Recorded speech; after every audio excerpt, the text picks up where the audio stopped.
Emily Dale with Off the Beaten Path, and this is your Must Know Monday for Monday, January the 15th.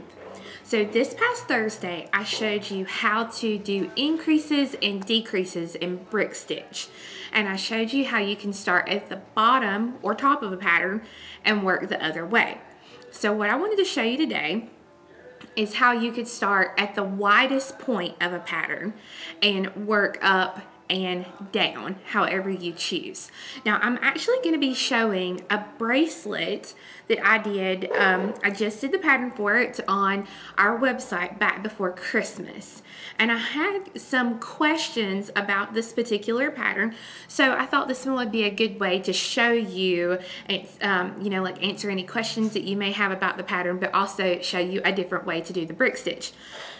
So I'm going to be using 3 colors of a size 11 Delica. For my particular one today, I'm going to use pink, red, and white. So that way it'll kind of go with some of the pieces that I've done the last couple of weeks. And then I'm going to be using 2 yards of thread. Again, I'm going to be using the 1G thread. And you can use a 4-pound or a 6-pound fire line, but I would not go above that 6-pound fire line. You'll also want a size 10 or a size 12 needle, but a size 10 is preferable. Now, I'm just going to be showing you basically this top part. The rest of the bracelet is just chain. Okay, so, I'll show you a close-up of it. But what we're going to start is the first row is going to be the widest part of our piece. And to do this first row, you're going to have to do what is called ladder stitch. So I'm going to get us started by showing you that. So go ahead and get your stuff together and we'll get started. So here is the top part of the bracelet. And you can see the widest part is going to be this row right here, this very center row. And this is what we're going to start with. Now we're going to have to ladder stitch this whole row so that it actually makes us a row that we can start working with. So if you look at your graph, you can see here in the little red brackets here and here, you can see my widest row, which is this one here. So this is what we're going to actually start with. Now I'm going to take my thread and I'm going to half the thread, because since I'm going to start on the widest part, I'm going to need to put this right in the middle so that I'll have enough thread to go back and do the bottom part with. So I'm going to hold these beads in place in the center of my thread.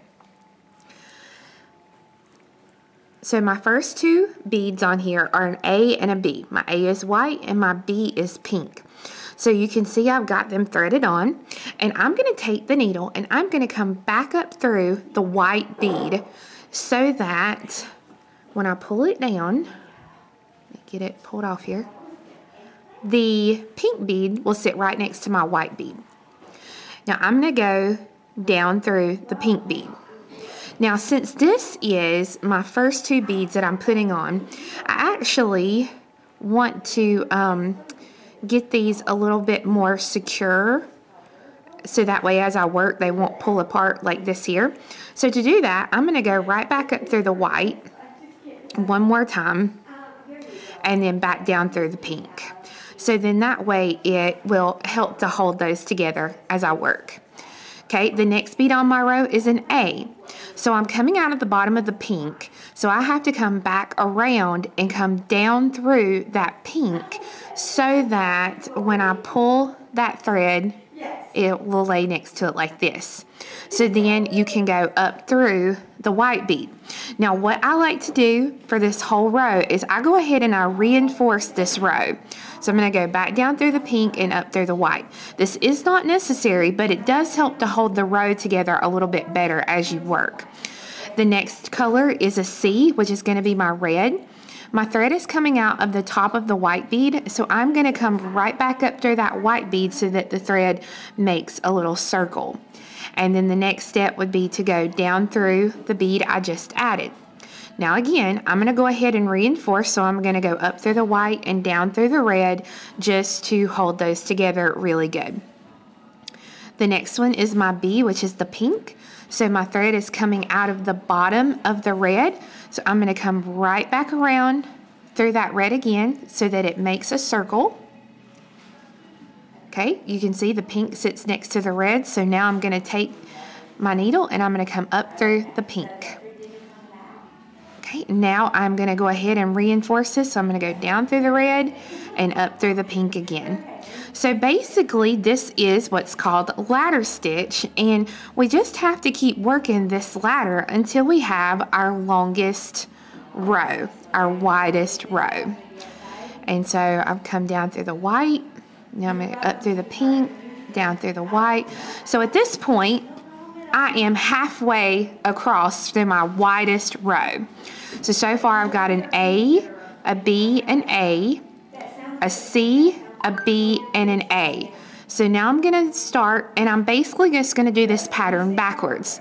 So I'm going to put on another A, make that circle, then go up through the bead I just added.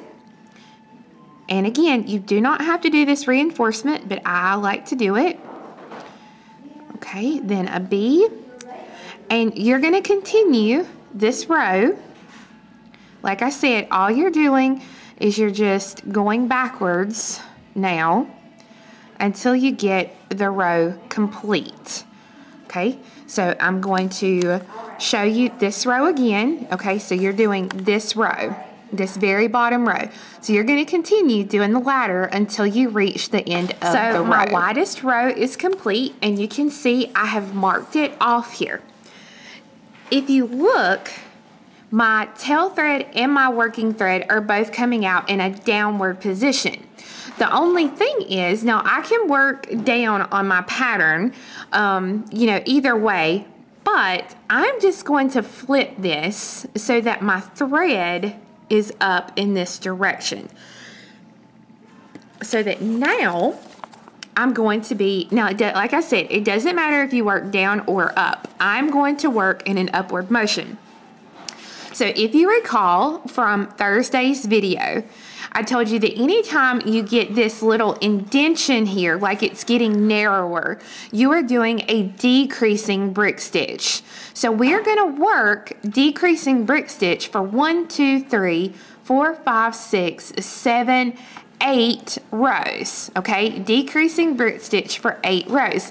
Now I'm going to leave this here on the screen for just a second so that you can, you know, pause it, copy it, whatever you need to do, so that way if you are working the pattern with me, you'll see. But we're actually going to work this next row just so I can give you a quick refresher of decreasing brick stitch.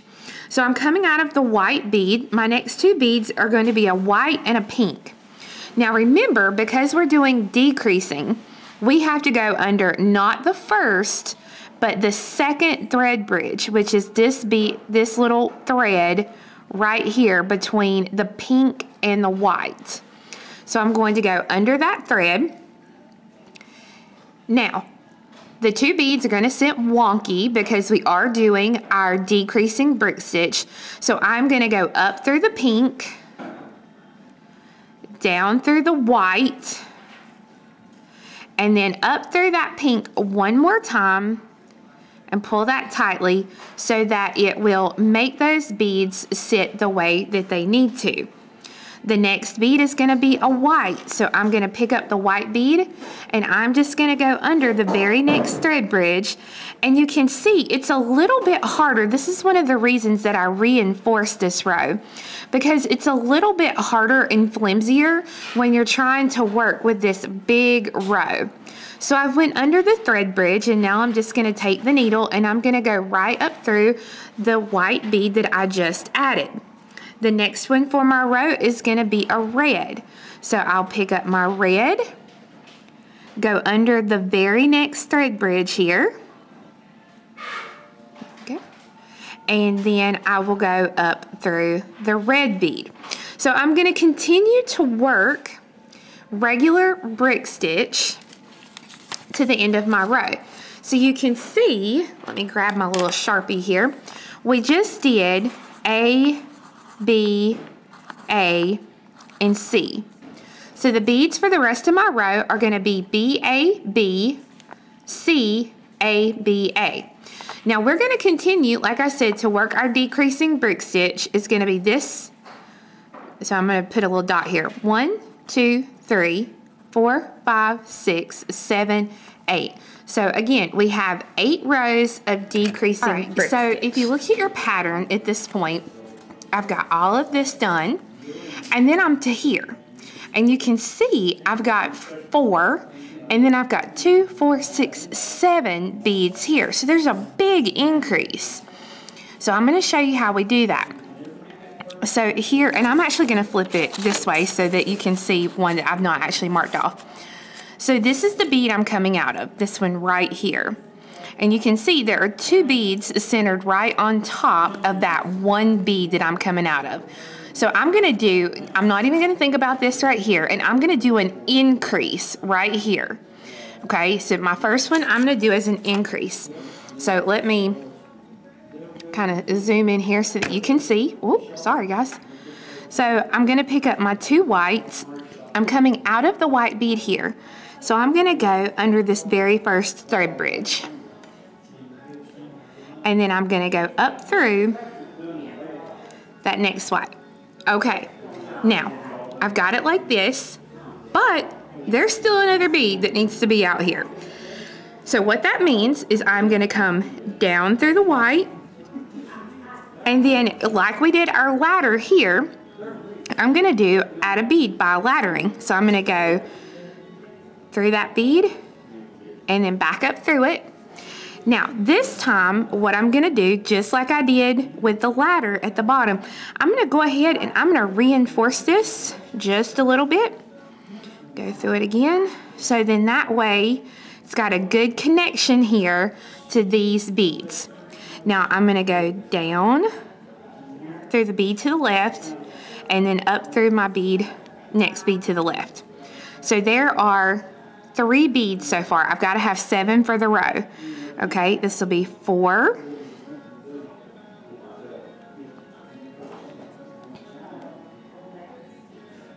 5. Let me get it under here. Okay, we'll do an increase for our row. So then we'll pick up 1, go under the thread here, that last thread that I just went under, and then I'll go up through this bead. So that's an increase. So now I have 1, 2, 3, 4, 5, 6. Well, I need 7. So again, we're gonna pick up 1 bead, and just like we did over here, I'm gonna come back through the bead I'm coming out of to make the circle. Make sure those 2 beads sit side by side, and then I'm gonna reinforce that bead again. So come back up through just like this. Okay, so that now I have those 7 beads there. So you can see that was quite a big increase. So if we're going by our pattern, this is 1, 2, 3, 5, 6, and 7. So now my next row has 1, 2, 3, 4, 5, 6, and then 1, 2, 3, 4, 5. But then the next row has 3, 6, 7, 8, 9 beads. So it's that big increase again. So what we're gonna do is, if you look right here, I'm not actually coming out of the bead. Let me pull this back out. Normally, I would come out of this bead right here and I would do a decrease, but since I'm coming out of this bead, we're just gonna do an increase. So again, if I were coming out of this very end bead, I could pick up my A and C and do a decrease. But because I'm coming out of this one here, I'm gonna pick up my A and C and do an increase. So let me actually show you again what that looks like. So I'm gonna pick up my A and my C, and I'm gonna go under the thread right where that little bridge, right where my thread is exiting. Pull that through and go up through the red. Okay, so then that puts those beads exactly where they need to be. So then the rest of my row is the A,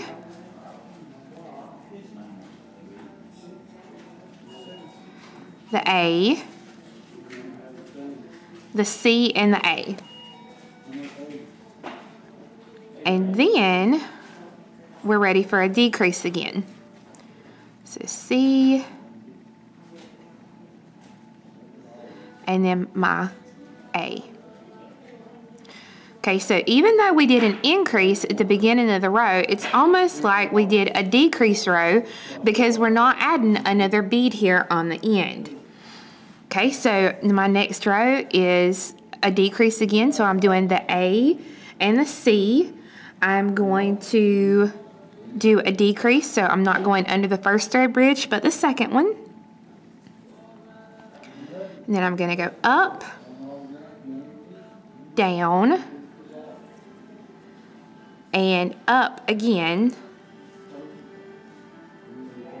to make those beads sit the right way. So let me mark off my rows here so you can see what we've got done so far.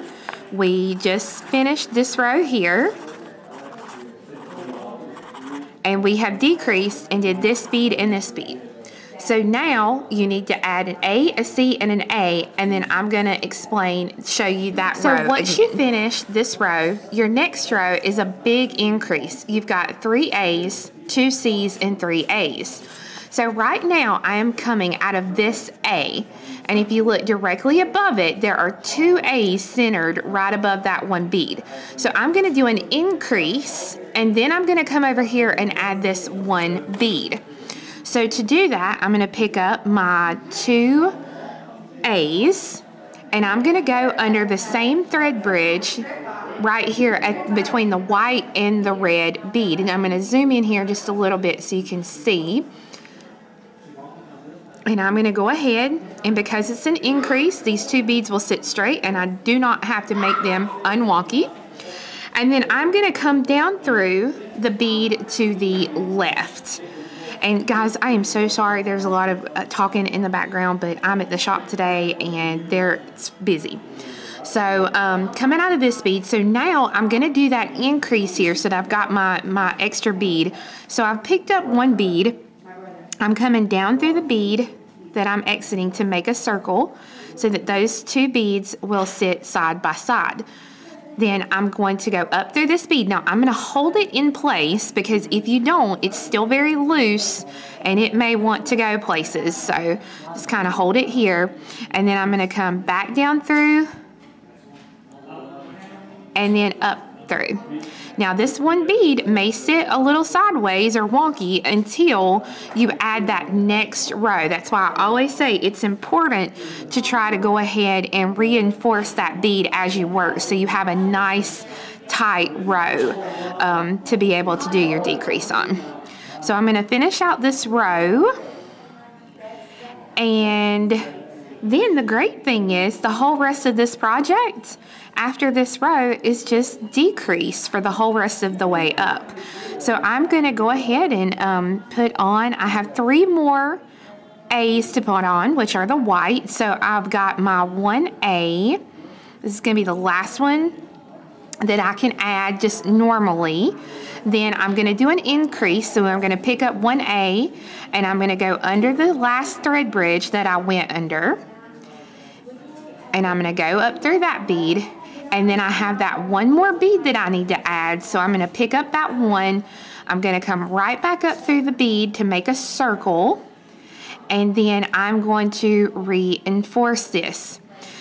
Now the only thing is, for this row, I really need to be coming out of the end bead here. And now you can look and see if it makes life easier. We could go down, up, down, up, down, up. And that will probably be the easiest thing to do. So we'll be coming out of this bead in the upward direction. And then at that point, we have finished this row, and you're just going to decrease for 1, 2, 3, 4, 5, 6 more rows. Okay, so decrease for 1, 2, 3, 4, 5, 6 more rows, and I'm going to leave it here just 1 second so you can see those rows that you're going to be doing. All right, so I've done all the decreases up to the end, and you can see now we have this halfway completed. So at the very end, I've seen some different techniques for people who do this. I've seen some who put a little bead here and put a jump ring through a bead, whole 9 yards. But I really felt most effective for this one to put on 3 15s, Then I have chain. Now this chain is on our website. It's $2.60 a foot. A foot is more than sufficient for this, but these are closed links. You don't have to worry about these links coming apart. So I put one of the smaller links and then 3 more 15s. So I've got 3 15s, the chain, and 3 15s. I'm coming out of one of the 11s here on this side, and all I'm gonna do is come right down through this 11, just like that, so that now I have that latched on. What you can do is you can go through and you can reinforce this several times, and how you reinforce it is just going back up through the 11 delicate there on the left, and then just going back through your beads and the chain again. It's a very simple process to do your reinforcement, and you could go through this several times. Just be aware, the more you go through it, just through these 2 beads here, the more you're gonna have the factor of seeing thread. So what I might do is I might come down through another bead here on the row below where I'm at, and then come up through 2 beads here, like this pink one and then the white one, to get me back up to that bead. So that way I don't have just this one major spot right here where I'm seeing a lot of thread. So I'll go through and reinforce this, stitch through to get rid of this short thread, and then it's a matter of putting the needle on this end to finish the other side. Once you have this tail thread trimmed off and the needle on this other thread, you'll see that it's exiting actually in the wrong direction.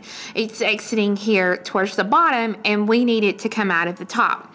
So again, you have the option that you can zigzag through until you come out of this end, or it's a matter of just going down through. I'm coming out of this very end white bead.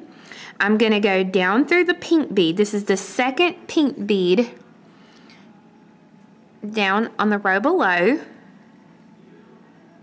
Pull that, and then I'm gonna go up through the 2 white here in the corner, so that now I'm exactly where I need to be to start my next row. So according to the pattern, you're gonna be, we've got all this top portion finished, and now you're gonna be working in this direction. And again, it's just decreases until you get to the increase, and then decrease, increase, so that you will have your completed piece.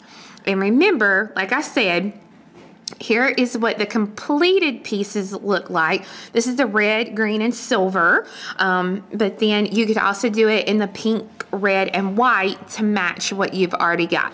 So I'm gonna go ahead and finish this off really quickly, and then I want to show you just real simply how to add the clasp. So I now have the bracelet complete. And again, I'll lay them out so that you can see how different they look with the different colors that you're gonna use. Now, you'll want this to kind of be a tight fit around the arm, so it'll keep this at the top of the wrist. So I'm gonna be using a magnetic clasp, and just taking a jump ring, connecting it to the clasp, and then connecting it to the last link of the chain here. Let me see if I can get it. There we go. So you can see I've got my jump ring attached to the magnetic, and then attached to the last link of my chain. And again, the chain has closed links, so you're not gonna have to worry about that chain itself actually coming apart. Now, I've showed you how to start in the biggest part and go from there. But I know somebody's saying, well, hey Kelly, what if I start at the bottom and go up? How will I know how to do this little increase here? Because if you start here, you're gonna be working increase, and then increase, and then increase to decrease. So to show you this, once you get, and you've done this last line here, if you'll look, if you're coming out of this bead right here, or this bead, either one, you can see that there are not 2 beads right above where you're coming out, whereas this one, you have 2 beads. So you have two different options. Option one is that you can take and come out of this bead and do a decrease with your A and your C. Option two is you can come out of the third A and do an increase with your A and C. Same thing here. If you're coming out of this A, you can do a decrease with the A and C, or if you come out of this bead, you'll do the increase with the A and C. And it's the same up here. If you come out of this bead here, you can do the decrease with the A and the B, or if you come out of this bead, you can do an increase with the A and the B. So you can see you have options when working a pattern similar to this. So I hope that this was able to show you today what happens if you start doing your increases and decreases, but then you have a really big increase or a really big decrease. This pattern is for sale on my website, which is offthebeadedpathbeadstore.com, and the pattern is in, when you see it, it is this picture with the red and the greens, but just know that you can do it in any color, just like I used the same pattern, just did pink, white, and red. And again, if you do the pink, white, and red, it may go with your earrings from Thursday's video. Now just know that this coming Thursday, I'm going to be showing you those kind of column earrings that I showed you last week with the hearts on them. At least I think so. If not, hey, there you go. You'll know what we're doing on Thursday. So again, it's going to be showing slight increases and slight decreases when you're making a larger, longer piece. So thank you guys so much for watching. I hope you have a great day. Bye-bye.